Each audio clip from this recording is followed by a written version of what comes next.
I don't know what's going on, but ever since I've started this upper body, you know, training every single day, I've struggled to squat.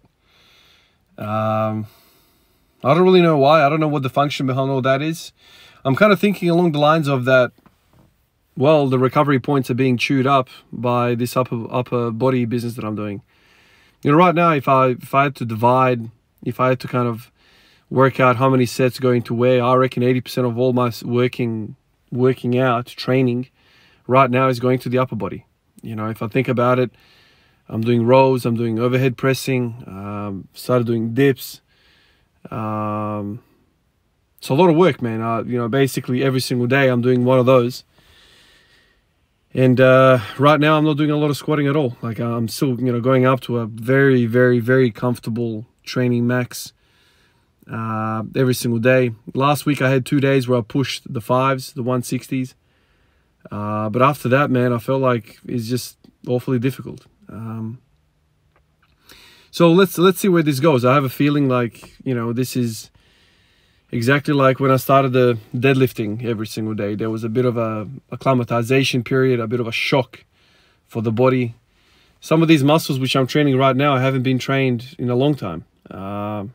You know, at least directly. You know, a lot of these muscles do get trained when you deadlift and squat and whatever, but you know, getting smashed like this, you know, rowing and overhead pressing is hard.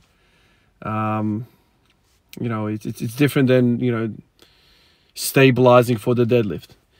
The reason why I'm kind of driven to do this now, and usually I'm not driven for bodybuilding, it's basically the overhead press. All of the stuff that I'm doing right now is to support the overhead press.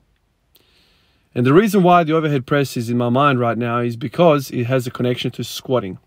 That's the story that I've told myself. That's the story I'm going to go with. Overhead pressing is very upper back dominant, and the upper back is very needed in high bar squatting. If you think about where the bar is when you high bar, and the reason why it's more difficult than the low bar is purely because it's higher on the back, longer lever, more thoracic extension requirement. So when you start doing overhead pressing, all of those muscles in the upper back get worked. And I reckon that carries over to the squat, especially the high bar squat. So, you know, I've kind of sold myself that there is an exercise in the upper body which really directly supports the squat, and I've gone with it.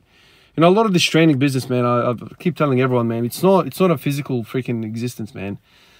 All of this motivation, you know, inspiration, all that stuff that people, you know, get surprised by my journey with, it's purely a mental thing, man. Like if you sell yourself a story, if you believe in a story mentally, if you kind of, you know, commit yourself mentally to something that you believe in, something that attracts you, then the physical is just a momentum thing. You know, I saw myself squatting every day. I loved the idea of it. I wanted to be a certain shape and form, and I went for it. And, you know, everything that I do now is based on that. So overhead pressing is kind of serving like that. It's supporting my main goal, and also it's kind of doing other things to me as well. The benefits of aesthetics and feeling good and feeling filled out. I just have to wait for the dust to settle and see where I'm at, because right now it seems like I'm burning a lot of energy in the upper body.